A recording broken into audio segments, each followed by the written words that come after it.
Hi, this is Brandon from Watches on You. Today we're going to be taking a look at the Rolex Datejust 41. And first I want to remind you that we're here at Continental Diamond in St. Louis Park, where this piece is on sale for $9,880 with box and papers. So let's jump right into this review. As I said, this is the Rolex Datejust 41. It's the newest model. It's the reference, just to be specific, 126300.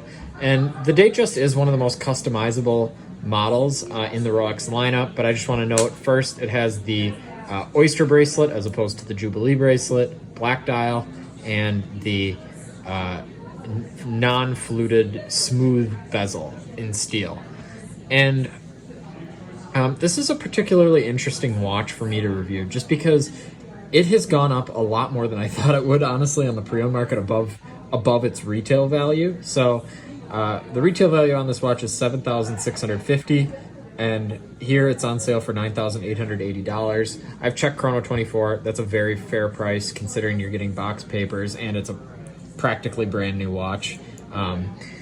And the reason I'm surprised that this watch went so far above retail is I just don't understand why Rolex isn't producing more of these in particular.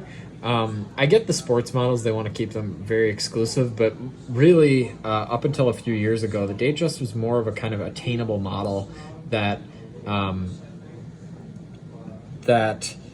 like it was pretty easy to walk into a store and buy one of these. But now the kind of obsession with steel sports kind of translated into obsession with steel pretty much any watch from Rolex, and that kind of surprised me.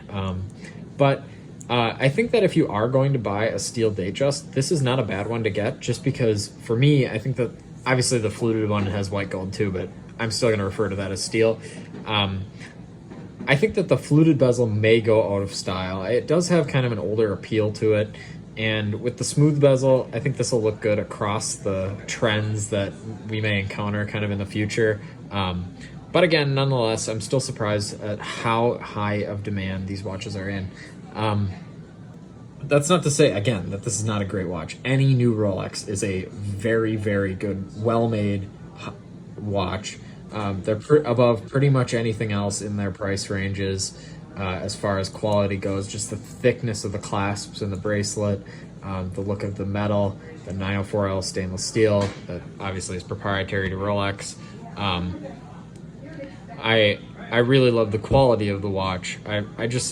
This model, do I think it'll go down in the future in value on the pre-owned market? No, I think it'll stay approximately the same, maybe a little bit more, but I think that there are some other models in the Rolex lineup that will probably go up even more in value. Definitely with regard to the new watches, I think that the new sports watches, Daytona, GMT Master, Submariner, those will all go up a lot. Especially on the pre-owned market, and I think some vintage pieces like the GMT Masters, particularly the reference 16753 two-tone like this, I think this is one of the best buys going forward.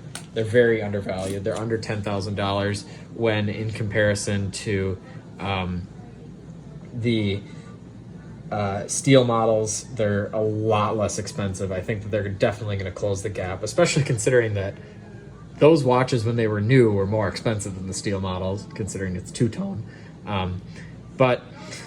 Overall, this is a fantastic watch. Again, 41 millimeter diameter. I'm going to move into a little bit of a review here. It's obviously waterproof, 100 meters, water resistant, screw-down crown, very well made, brushed and polished surfaces on the wrist.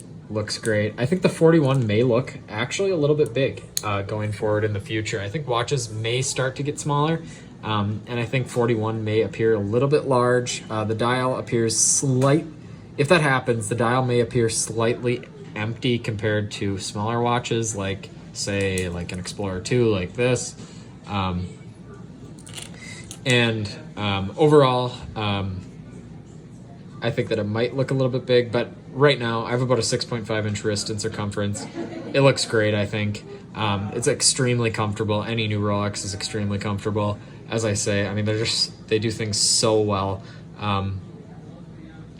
But overall, it's an excellent watch. I would not fault you for buying it. If you don't want a Submariner, I mean, some people don't want to have like the shoutiest Rolex, which a Submariner, I get it. It's not they're not always gold. I'm talking steel Submariners. They're not like a gold watch or anything like that, which will pretty much get noticed anywhere you are. But just because the watch is so iconic, people have connotations in their head, negative or positive, about the people who wear them. And just keep in mind, I have a Submariner 16610, and I fully understand that. I'm careful about where I wear it, when I wear it, especially being young. But this watch definitely is understated. So if you're looking for an understated watch, this may be a great buy for you. I mean, it's definitely less. It's definitely more understated than like a two-tone GMT like this, which I think is a better buy as an investment. But some people may not want that. So I hope this was a useful kind of overview for you. I'm trying to kind of share my opinions a little bit more on the channel because it's starting. I want to avoid the channel just becoming like a dictionary for watches to just type in a model, here's a review of it. I want to actually give my opinions a little bit more and become more of a little bit of a journalistic entity. But if you're, let me hear your comments about that on the channel, honestly, and this watch as well. I mean, if you see that as a good direction for us to head, I think it'd be useful to hear from you guys. And I'm interested to hear what you think about the Rolex market, and particularly models like this that aren't necessarily pure sports. Where do you see them going? You can tell me I'm totally wrong and give reasons for that, and I'm interested to see what you have to say. So thanks for watching the channel. Remember to like, subscribe, and share. Thanks.